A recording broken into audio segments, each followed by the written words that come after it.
Deus abençoe. Abra sua Bíblia no livro de Ruth, capítulo 1. Para nós é uma alegria estar aqui. Você que não viu a chuva como nenhum impedimento para estar na casa de Deus. Que bom, choveu bastante, né, gente? Uau, choveu muito. E glória a Deus por ter chovido. Nós estávamos precisando da chuva mesmo. E chuva é bênção e ela regou a terra hoje.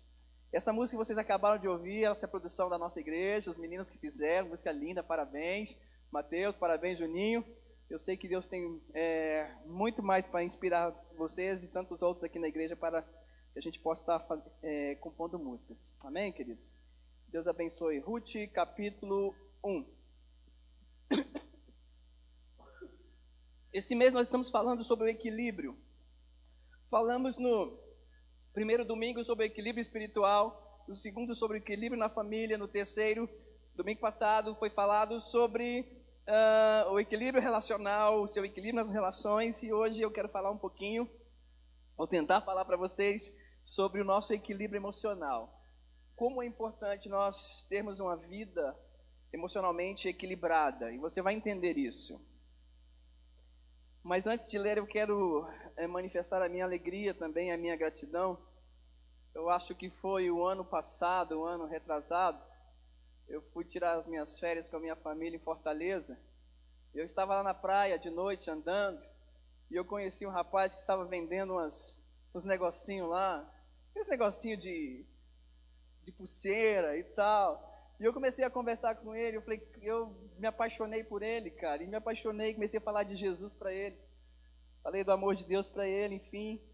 E um dia desse eu estava aqui no semáforo de Águas Claras, quem que eu encontro? O cara que eu falei lá no Ceará, velho. Olha esse camarada aqui, eu convidei ele para vir à igreja, está aqui com a gente. Você pode aplaudir o Senhor pela vida do Anderson? Deus te abençoe, cara. Deus te abençoe. Muito legal receber você aqui com a gente, viu? Ruth, capítulo 1.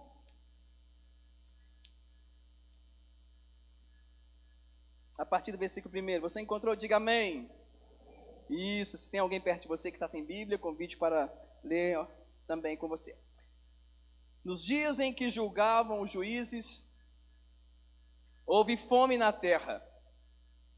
E um homem de Belém de Judá saiu a habitar na terra de Moabe, com sua mulher e seus 2 filhos. Esse homem se chamava Elimeleque e sua mulher Noemi. Os filhos se chamavam Malom e Quilion, efrateus de Belém de Judá. E vieram à terra de Moabe e ficaram ali. Morreu Elimeleque, marido de Noemi, e ficou ela com seus 2 filhos, os quais casaram com mulheres moabitas. Era o nome de uma Orfa e o nome de outra Ruth. E ficaram ali quase 10 anos. Morreram também ambos, Malom e Quilion, ficando assim a mulher desamparada dos seus 2 filhos e de seu marido. Então se dispôs ela com as suas noras e voltou à terra de Moabe, porquanto nesta ouviu que o Senhor se lembrara do seu povo, dando-lhe pão. Saiu, pois, ela com as suas noras do lugar onde estivera, indo elas caminhando de volta para a terra de Judá. Disse-lhes Noemi: Ide, voltem cada um para a casa de sua mãe. E o Senhor use convosco de benevolência, como vós usastes com os que morreram e comigo. O Senhor vos dê que sejais felizes cada uma em casa de seu marido. E beijou-as. Elas, porém, choraram em alta voz. E lhe disseram: Não, iremos contigo ao teu povo. Porém Noemi disse: Voltem, minhas filhas, porque irão comigo? Tenho eu ainda no ventre filhos para que vos sejam por maridos? Tornai, filhas minhas.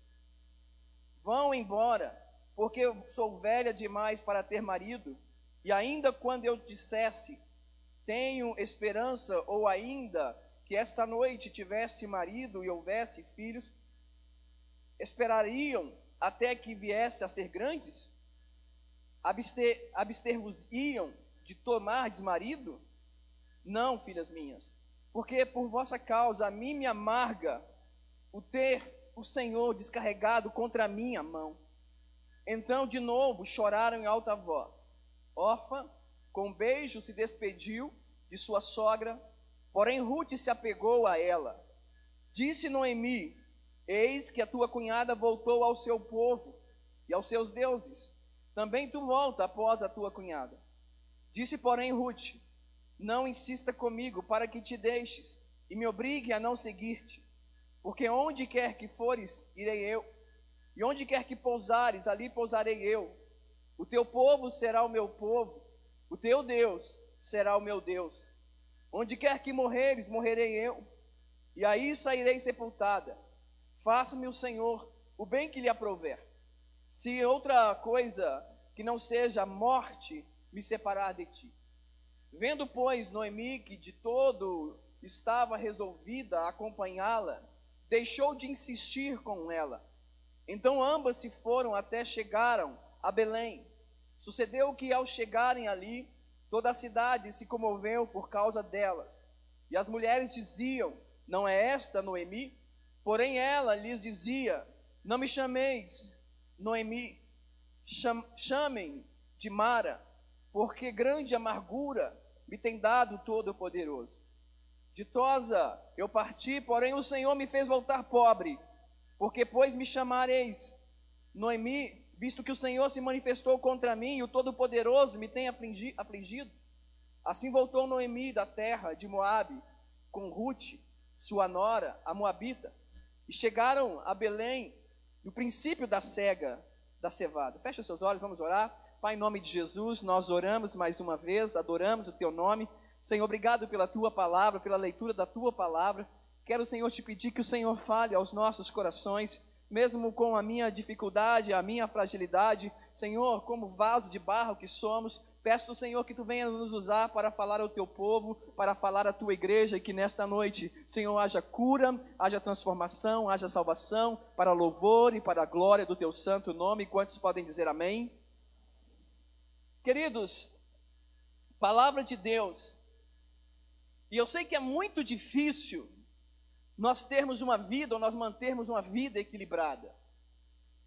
Embora a gente se esforce muito, seja, como eu disse, na nossa relação com Deus, na nossa vida espiritual, de vez em quando a nossa fé quer abalar, a gente quer vacilar, mas a gente precisa entender que nós temos que permanecer em Deus. Nós temos que manter a nossa fé em Deus e temos que manter uma espiritualidade saudável. É o que nós falamos aqui. Precisamos manter uma espiritualidade saudável. Mas também nós precisamos manter um equilíbrio dentro da nossa própria casa. Não adianta nós sermos algo aqui na igreja, aquilo que nós não somos em casa. Nós temos que ser, a nossa família, ela tem que manter um equilíbrio saudável. Mas também eu entendo que nós precisamos ter equilíbrio nas nossas relações. Não é? Porque outrora, de vez em quando, você ouve algumas palavras que você não gosta, algumas pessoas vão contra as suas ideias, e você não tem que ficar chateado, de forma alguma, porque as pessoas são diferentes, têm opiniões diferentes, e nós temos que respeitar as opiniões de cada um. Você não é perfeito, nem eu sou perfeito, nem sempre eu vou ser aceito, as minhas ideias serão aceitas, nem sempre as suas ideias serão aceitas, mas eu preciso manter a minha relação saudável. Eu não posso excluir as pessoas que não pensam como eu penso. Eu não posso fazer isso. Eu não posso. Aí entra também o lado das nossas emoções. Nós precisamos manter as nossas emoções no lugar certo, de uma forma equilibrada. E para isso acontecer, nós precisamos entender que nós somos constituídos em 3 dimensões. Nós somos constituídos em 3 dimensões: física, espiritual e emocional. Entenda isso. Nós somos constituídos pelo nosso corpo, nós temos o nosso lado espiritual e temos também o lado emocional. E essas dimensões, elas se entrelaçam de maneira que elas determinam quem nós somos. A soma do seu corpo, da sua espiritualidade, das suas emoções, determina quem você é. É você. A dimensão física, ela sustenta as demais dimensões. É interessante isso. O nosso corpo, a nossa dimensão física, ela sustenta o nosso lado, a nossa dimensão espiritual e a nossa dimensão emocional. Porque quando você não está emocionalmente bem, o seu corpo sente. Dá diarreia, ou você come muito, ou você não come nada, você tem ânsia de vômito, Tudo isso porque foi gerado em você, alguma coisa em vocês ficou abalado emocionalmente. Então, o nosso corpo, ele é sustentação. Mas também existe essa dimensão espiritual, que é a sede da espiritualidade humana. E a gente leva a entender que espiritualidade, olha só a coisa interessante. Embora é importante você ler a palavra de Deus, embora é importante você estudar a palavra e aplicar na sua vida, embora é importante você orar, embora é importante você estar na igreja e exercer o teu ministério, mas às vezes nós oramos, às vezes nós cantamos, às vezes nós lemos a palavra, às vezes nós exercemos ministérios, mas a nossa espiritualidade não está legal. Isso pode acontecer. Isso pode virar um ativismo na nossa vida. Eu frequento a igreja, eu venho para o culto, eu oro, eu canto, eu prego, mas eu posso não estar bem com Deus. Então a espiritualidade é relacionamento saudável com Deus. Eu não posso de forma alguma querer dizer como que está a vida do Robert. Eu não tenho nenhuma condição de avaliar a vida espiritual do Robert. Eu não posso fazer isso. É ele Deus, é ele com Deus. Eu tenho que avaliar a minha vida espiritual. Eu não tenho condição nenhuma, eu não tenho condição e não tenho direito de querer julgar a espiritualidade de alguém. Não posso fazer isso. Eu tenho que olhar para mim. Eu tenho que cuidar da minha vida. Mas também eu entendo, queridos. Olha só que coisa interessante. O escritor Eugene Peterson, ele diz o seguinte, que a verdadeira espiritualidade, a espiritualidade cristã, ela tira a atenção de nós. Que legal. A verdadeira espiritualidade tira a atenção de nós mesmos e foca em outra pessoa. A verdadeira espiritualidade tira o foco de nós e foca em uma outra pessoa. E essa outra pessoa é Jesus, que merece o seu aplauso. Amém, querido? Então aplauda o Senhor. Essa é a verdadeira espiritualidade. É quando você sai de cena e Jesus aparece na sua vida. Aleluia, glória a Deus. Mas também existe, como eu falei, a outra dimensão emocional, que é a sede dos nossos sentimentos. Aí, meu amigo, a sede dos nossos sentimentos. O texto que nós lemos no livro de Ruth conta a história de uma família. Eu acredito que essa família era uma família temente a Deus, mas que em um determinado momento, quando houve fome na cidade que eles moravam, na cidade de Belém. Você sabe o que significa Belém? Belém significa casa do pão. E o texto diz que aquela Israel em Belém estava passando um problema sério. Era o tempo dos juízes. Olha como é que começa o texto. Nos dias em que julgavam os juízes, houve fome naquela terra. Quando os juízes estavam julgando em Israel, houve fome em Belém, na cidade de Belém. E era uma época de crises. Crise política, crise econômica, crise moral e crise espiritual. Parece que uma coisa vai puxando a outra, né? Crise econômica, crise moral, crise espiritual. É tanta crise e o povo estava vivendo essa crise. E essa família então resolve sair de Belém e eles vão para uma terra onde eles ficaram sabendo que tinha pão, que tinha comida, que tinha alimento. Eles vão para Moabe. Elimeleque, Noemi e os seus 2 filhos, Malom e Quilion, eles vão em busca de pão. Eu não sei se aqui eles pediram a direção de Deus, eu não sei se aqui foi Deus quem os mandou, mas o texto não fala. Mas mesmo assim eu quero dizer uma coisa para você: não faça nada sem a direção de Deus.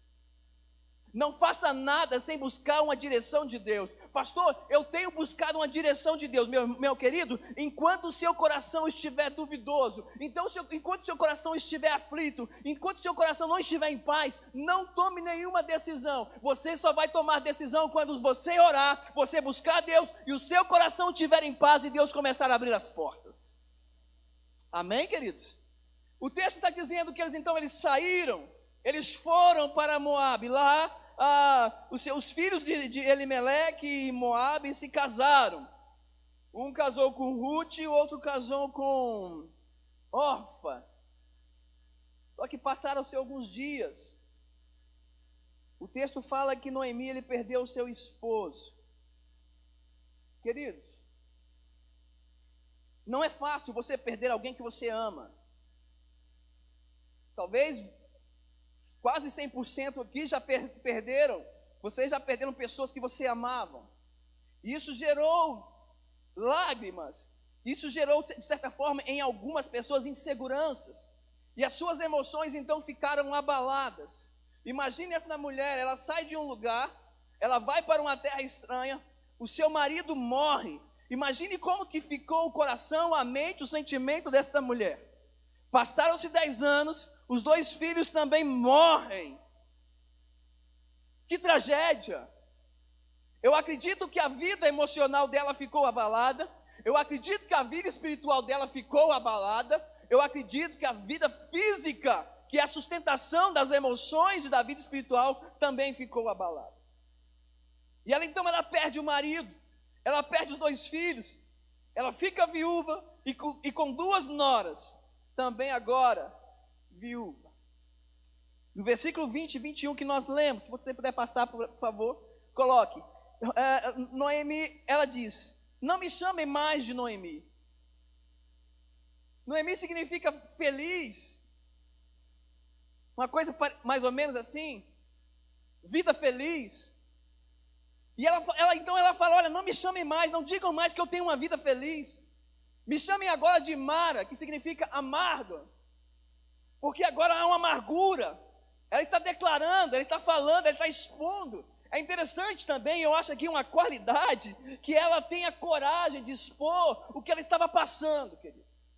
Ela estava sentindo uma dor muito profunda na sua alma. E ela diz: me chamem agora de Mara. Noemi, ela teve a sua emoção abalada, como todos nós podemos sofrer também abalos emocionais. E não conseguir administrar.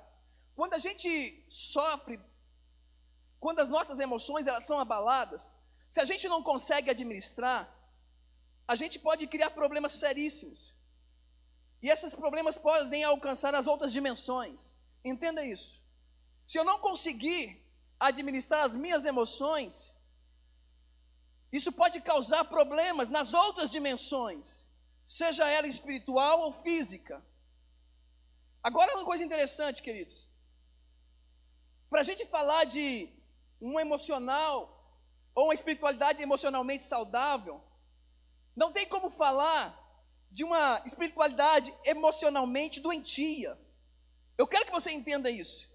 E hoje a gente sabe que existem muitas famílias que estão abaladas emocionalmente. E às vezes a gente não consegue perceber que tais pessoas estão abaladas emocionalmente por fruto das nossas atitudes, resultado das nossas atitudes. E as emoções, bem como a espiritualidade, elas podem se tornar doentia. Emoção é energia, queridos. Energia desgasta, energia diminui, energia enfraquece. E quais são as doenças do século? Depressão, estresse, ansiedade. É ou não é? É o que se fala. São as doenças do século. E essas doenças, depressão, ansiedade, estresse, elas são origem do físico? Não, elas são origem das emoções. Quando as emoções, nossas emoções não são bem tratadas ou não são bem administradas, isso pode gerar em nós depressão, estresse e ansiedade. E talvez você esteja hoje passando por uma situação dessa, ou seja, você está desgastado emocionalmente. Aí é onde que entra a palavra de Deus para o seu coração. Ele quer te curar, ele quer te restaurar, ele quer mudar essa situação. Noemi, ela se tornou uma mulher desgastada, queridos. Agora ela, pelo menos, ela teve coragem de expor o que estava no coração dela. E muitas vezes nós não temos coragem, né? Nós nos apresentamos para as pessoas dizendo que nós estamos bem, mas emocionalmente nós estamos doentes, porque nós não temos coragem de chegar e falar: cara, eu não estou bem. Olha, esposa, por favor, me ajude, eu não estou bem. Marido, eu não estou bem. Mãe, eu não estou bem. Filho, eu não estou bem. Amigo, pastor, eu não estou bem. A gente tem mania de pintar aquilo que nós não estamos vivendo, querido. Isso não é saudável para a nossa vida. Quem é que nunca sofreu? Quem é que nunca teve crise? Quem é que nunca padeceu? Eu falei no primeiro culto e também quero dar esse exemplo para você. Semana passada, eu resolvi trocar os pneus do meu carro. Estava precisando. Muita chuva. Eu falei assim, eu não tenho dinheiro para trocar os 4, vou trocar os 2 da frente, pelo menos, né? E eu fui lá e pesquisei e tal, e chorei, pechinchei, e consegui um preço que eu falei, dá para pagar. Então eu mandei o rapaz trocar o pneu, pedi o rapaz para trocar o pneu, os 2 pneus da frente, dianteiro. Aí ele chega para mim e fala assim, senhor, como é que é o seu nome? Eu falei, Paulo. Vem cá que eu quero te mostrar um negócio. Eu falei, meu Deus, começou. Ele falou assim, olha as pastilhas como é que estão. Elas estão desgastadas. Você vai ter que trocá-las. Quanto é? Aí, tá bom, vai, coloca. Aí ele me chamou novamente. Senhor, olha os discos. Tenho vontade de chorar. Olha os discos. Aí ele disse para mim, se você não trocar isso, o disco e a pastilha, não adianta você colocar os pneus, porque logo, logo vão estragar. Então você precisa trocar a pastilha e arrumar esse disco, para depois colocar os pneus. Agora uma coisa interessante, no seu carro você vê o disco? Você não percebe o disco, a não ser que você chegue bem de pertinho. No seu carro você olha as pastilhas? Você não olha a pastilha, mas o pneu você olha. Se não trocar o disco e a pastilha, se não cuidar daquilo que ninguém está vendo, logo, logo, o pneu vai estragar. Se você não cuidar daquilo que ninguém está vendo, logo, logo, o seu corpo físico vai sentir. E as pessoas vão perceber. Você vai virar uma pessoa grossa, vai dar patada em tudo quanto é gente, né? Você não vai xingar, porque você é crente. Mas você vai se estressar, ou você vai se deprimir. Sabe, queridos? Espiritualidade emocionalmente doentia é aquela vivida sem equilíbrio entre o espírito e a emoção. Na superfície tudo parece que está bem. Até mesmo a gente ora, a gente vai à igreja, a gente canta, a gente levanta a mão, a gente chora, tudo isso é importante, tudo isso é legal, é bacana. A gente se envolve na igreja, a gente exerce ministério, mas a gente pode estar escondendo, mesmo cantando, mesmo vindo à igreja, mesmo exercendo o ministério, você pode estar escondendo uma dor. E se essa dor não for tratada, ela pode gerar problemas sérios na sua vida. Pode gerar problemas sérios. Por baixo da superfície, as emoções, elas estão intoxicadas. Primeiro, pelo ódio. Existem pessoas que têm ódio. Pessoas que estão guardando em seus corações sentimentos muito doloridos ou dolorosos, que têm causado problemas seríssimos, porque alguém te feriu, alguém falou, alguém te traiu, você guardou esse sentimento, isso gerou um ódio no seu coração muito grande. Às vezes você tem ódio das pessoas que te ofendeu. Você pode ter ódio até mesmo de você mesmo. Você pode ter ódio de Deus, porque você pediu uma coisa para Deus e Deus não te deu. Por baixo dessa superfície pode haver o medo. Medo de enfrentar os desafios da vida diária. Medo de ficar sozinho. Medo de ter que ser confrontado com a realidade da vida. Gente, tudo isso aqui, que eu estou falando, eu já vivi. Mas eu precisava encarar isso aqui e vencer. Eu quero que você entenda. Eu sou uma pessoa sanguínea e ao mesmo tempo eu sou um tanto melancólico. Então, o sanguíneo, o melancólico, ele tem dificuldade de confrontar.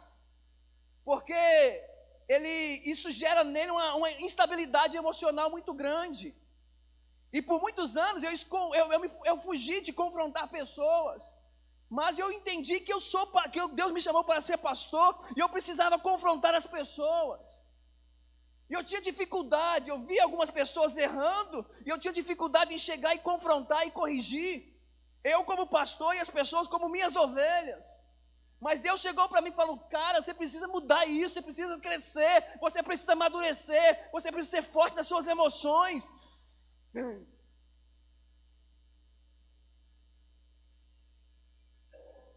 Aí comecei confrontando lá em casa. Comecei a confrontar os filhos, a esposa. Oh, glória a Deus. Para depois brincadeira, gente. Para depois confrontar as ovelhas. Sabe? A gente tem dificuldade, a gente tem medo de enfrentar desafios. Desafios de falar em público. Desafios de conversar, desafios de crescer. Desafios de mudanças, gente. Como a gente tem dificuldade nas mudanças. Deixa eu dizer uma coisa para você, de 4 em 4 anos, isso é estratégico, né? Eu estou lendo um livro muito bacana, e esse livro diz que, presta atenção, isso serve para mim, estou falando para mim, né? Que uma igreja, quando ela chega aos 15, dos 15 aos 18 anos, a tendência dela é dar um declínio, porque ela se conforma com o que ela tem. Nós chegamos a 15 anos. Então, o autor diz que quando a igreja chega aos 15 anos, ela pode dar um declínio dos 15 aos 18, sendo que a gente quer crescer. Aí ele fala, por que as pessoas, ao chegar aos 15 anos, a igreja dá um declínio? Porque as pessoas têm dificuldade em mudanças. De 4 em 4 anos, o autor ele fala, a igreja precisa passar por uma avaliação. E aí a gente acaba entrando na zona de conforto, porque a gente é confrontado com mudança e a gente não quer mudar. Mas se Deus está nos chamando para crescermos, então a gente tem que aceitar como desafio, porque se Deus está nos chamando para crescermos, e se é desafio, é porque Ele está indo conosco, queridos, entenda isso. Quantas pessoas hoje têm vontade de ter um segundo filho, mas não tem? Medo. É ou não é, gente?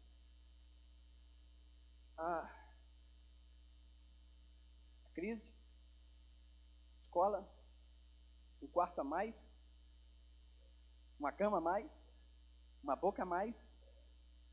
A gente fica com medo. A gente fica com medo. E a gente morre, a gente deixa um sonho de lado, que é ter o segundo filho.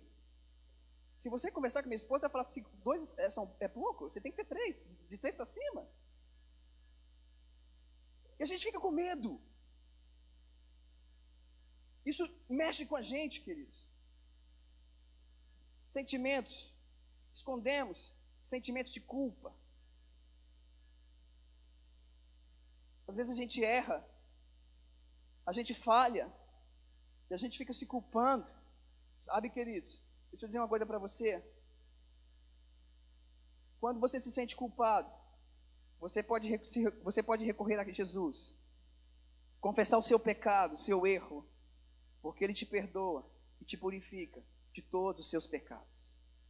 Você não precisa ficar se culpando, porque a Bíblia fala que quem está em Cristo, nova criatura é, as coisas velhas se passaram, tudo se fez novo. Então não tem motivo para você ficar se culpando. E eu por muitos anos me culpei, por muitos anos eu me culpei.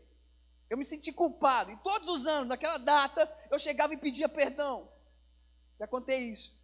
Pedi perdão para o meu filho Pedro, porque quando ele completou 8 anos, eu acho, no dia do aniversário dele, eu tive que marcar uma reunião na igreja. Eu falei, puxa, deixei de ir. Aí eu falei, filho, é uma reunião na igreja, é importante, a gente pode comemorar seu aniversário amanhã? Ele falou, pode, pai. Pô, tá de boa, Pedro é tranquilo. E eu fui para a reunião, e foi uma péssima reunião. Foi a reunião mais horrível que eu já participei da minha vida. Eu falei, cara, o que eu estou fazendo aqui? Meu filho está lá em casa, comemorando, não sei se é 8 ou 10 anos, e eu aqui, nessa reunião, e todos os anos eu ficava me cobrando, eu chegava para o Pedro, Pedro, me perdoa, porque tal ano eu não te comemorei seu aniversário. Aí um dia ele chegou assim, pai, senta aqui! Ele falou assim, para de ficar se culpando, eu já te perdoei, pai. Pô, que massa, velho. Nunca mais eu me senti culpado por ter não ter comemorado o aniversário do meu filho. mas também nunca deixei de comemorar. Nunca deixei de comemorar o aniversário do meu filho. Não troco nada. Gente, olha, eu digo uma coisa para você. Dia de aniversário da sua esposa, do seu esposo, dos seus filhos, de casamento, sei lá. Deu no domingo, compromisso na igreja. Esqueça a igreja. Vá curtir com seu esposo, com a sua esposa, com seus filhos, porque a igreja começa em casa.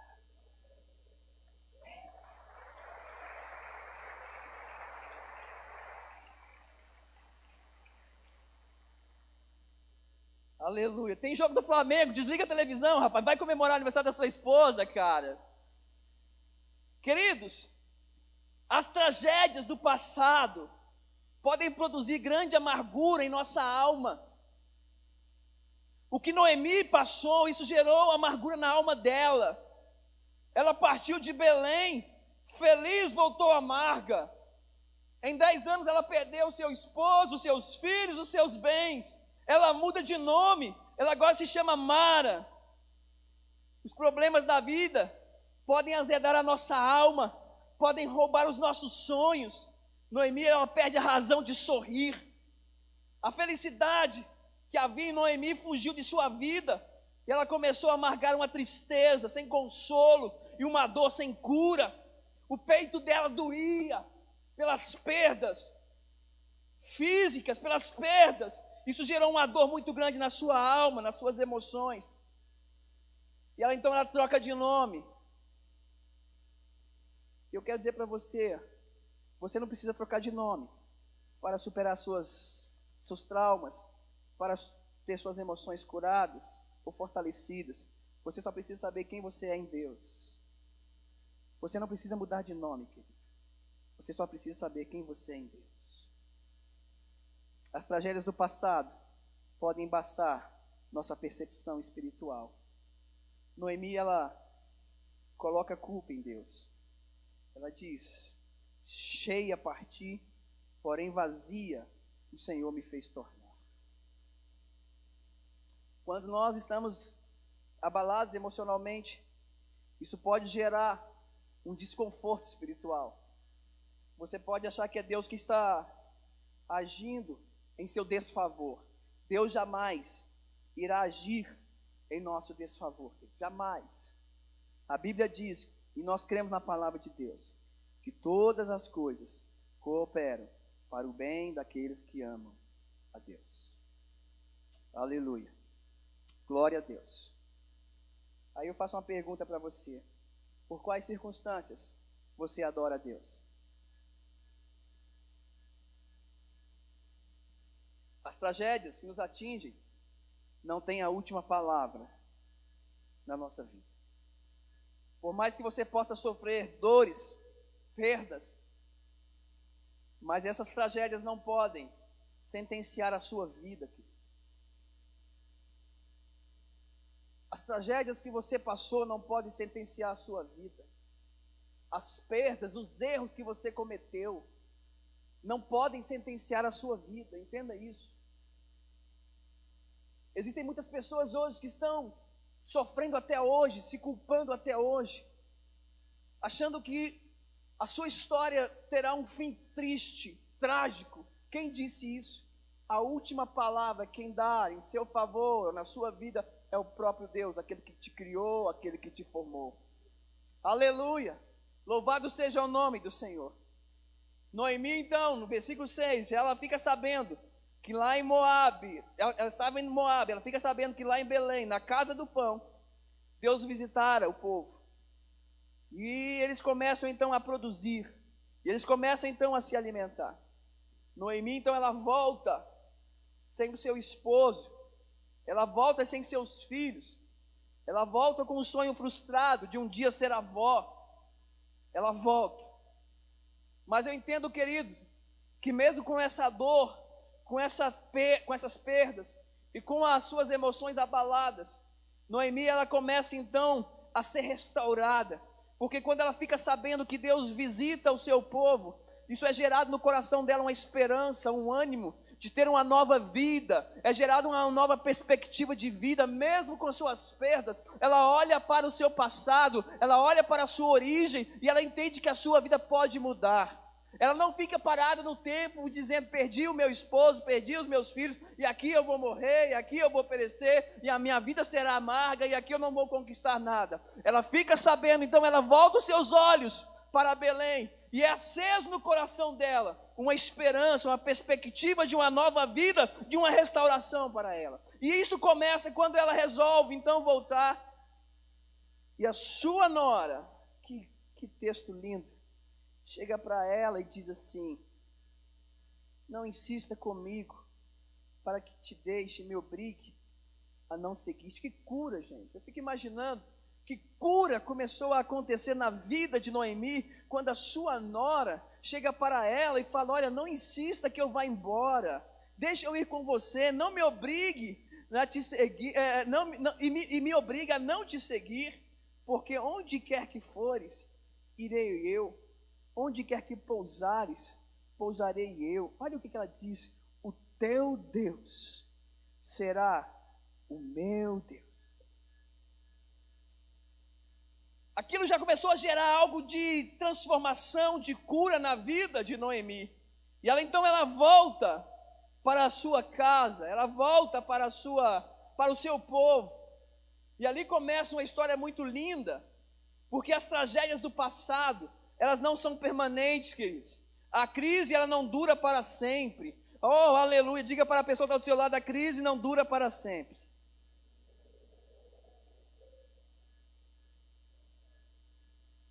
Ela resolve voltar para a sua casa.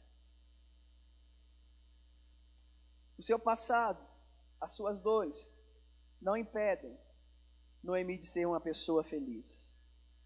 Mesmo com as suas dores, essas frustrações não impedem Noemi de ser uma pessoa feliz. Porque a crise não dura para sempre. Ela volta para casa com Ruth. Ruth, ela sai para procurar comida. Eles estavam, financeiramente falando, elas não estavam bem. Elas saem para buscar comida. Ruth conhece, eu estou resumindo a história, mas chegar em casa você lê a história, é muito bacana, muito linda. Ruth, quando ela começa a pegar algumas coisas que poderiam ser aproveitadas para alimento, ela conhece Boaz, parente de Elimeleque, o falecido, o esposo de Noemi, e ele se encanta com ela. E naquela época, querido, quando o homem morresse e não deixasse herdeiro, o parente mais próximo poderia se casar com a esposa, com a viúva, e ali ter filho, e esse filho seria também da linhagem, ou da avó, da viúva, da sogra.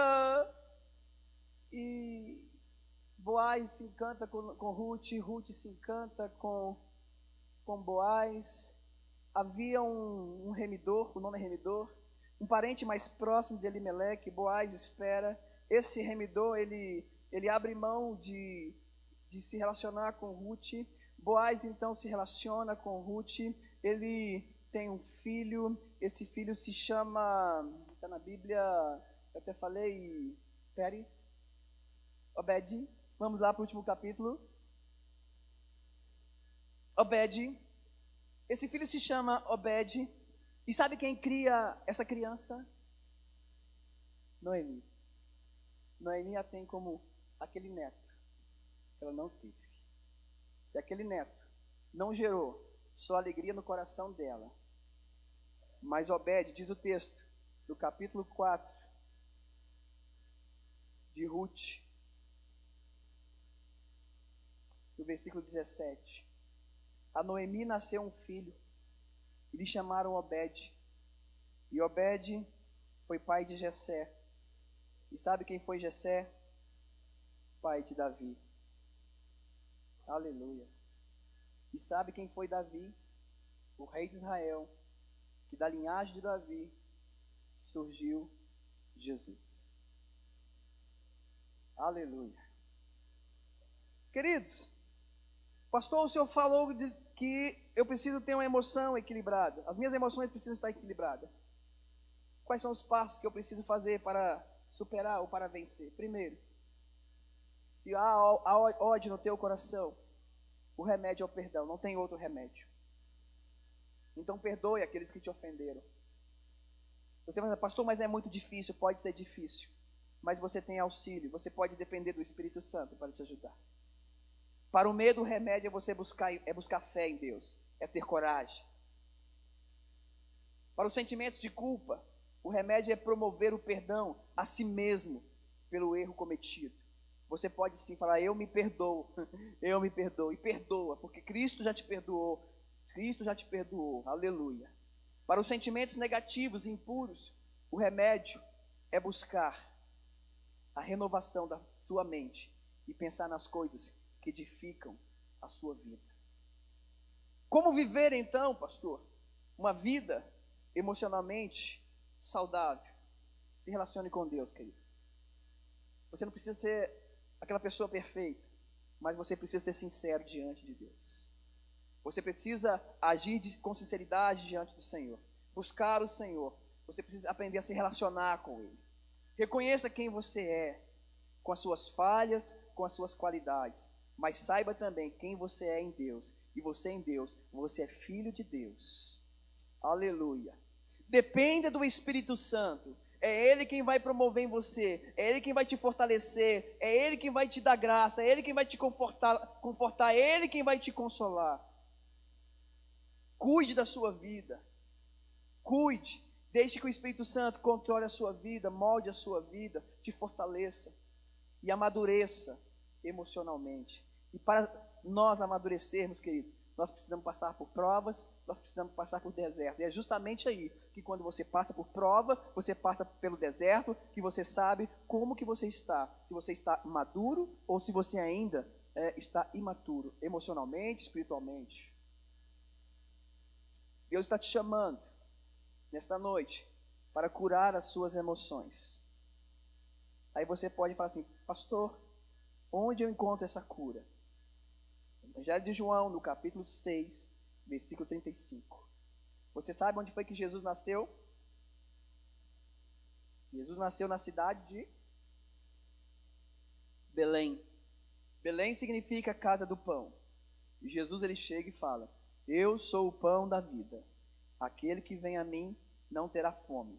E quem crê em mim nunca terá sede. Vamos ficar de pé, querido? Deixa eu orar pela sua vida. Aleluia. Você entendeu que nós possuímos 3 dimensões: o lado físico, emocional e espiritual. O físico é a sustentação do emocional com o espiritual. Como está o seu espiritual? Como é que está a sua vida espiritual? Como que está a sua vida emocional? Deixa Deus te curar hoje. Não queira apenas colocar o pneu, mas troque as pastilhas, os discos. Deixa o Espírito Santo sondar o teu coração nesta hora. Deixa o Senhor curar as suas emoções. Você anda estressado, você anda amargurado, você anda deprimido, você anda ansioso. Descanse em Deus. Confie nele. Busque um relacionamento íntimo com Ele. Dependa do Espírito Santo. Renove a sua mente. Gente, na minha maior crise, você sabe o que eu ouvia? Sabe o que eu ouvia, Bruninha? Eu ouvia Cassiane. Então louve, simplesmente louve. É o que eu ouvia. Rose Nascimento. Aquelas palavras, naquelas canções me animavam. Eu pegava a Bíblia, Mateus, e eu li os Salmos de Davi. Quando Davi estava no deserto, ele clamava por Deus e ele falava, Senhor, a minha alma tem sede de Ti. E eu usava a Bíblia. Mas, Senhor, a minha alma tem sede de Ti. E eu chorava na presença de Deus. E Deus então, Ele começou a curar as feridas da minha alma. Ele começou a tratar as minhas emoções. Ele começou a me fortalecer. Ele começou a me fortalecer porque Ele sabia que Ele tinha algo maior e melhor para colocar na minha vida e sobre a minha vida. É por isso que eu quero que você entenda, querido. Você não pode ficar preso àquilo que te aconteceu no passado, que tem sido um peso na sua vida e tem atrapalhado na sua relação com Deus, nas suas emoções. Hoje é uma noite de cura, de restauração. Você que abandonou a casa do seu pai para aventurar, Deus hoje está te chamando. Deus hoje está te chamando de volta para a casa do Pai. Porque na casa do Pai tem pão, tem alimento. Você não vai encontrar esse alimento em nenhum outro lugar. A sua vida física, emocional e espiritual não será saudável fora da casa de Deus. Não será. Pastor, mas eu estou machucado. Não tem problema, vem para a casa de Deus, que aqui você é curado. Deus cura, Deus renova, Deus restaura. Eu quero orar pela sua vida. Eu quero orar pelas suas emoções. Gente, quando as minhas emoções elas foram curadas, deixa eu contar para você. Eu pesava 52 quilos. Sério, velho. Eu não conseguia, porque quando Deus começou a restaurar a minha vida, eu comecei a me alimentar bem. Eu peguei até um pesozinho, gente. Olha só, estou melhor. Estou com 69, meu Deus, 69. Melhorei até minha vida física. Melhorei a minha alimentação. Melhorei a minha alimentação. Melhorei a minha disposição de levantar, de acordar, de correr, de fazer. Porque eu permiti Deus trabalhar as minhas emoções. O que você carrega no seu peito, querido? Qual é a dor que você carrega? Venha deixar no altar nesta noite. Sai do seu lugar.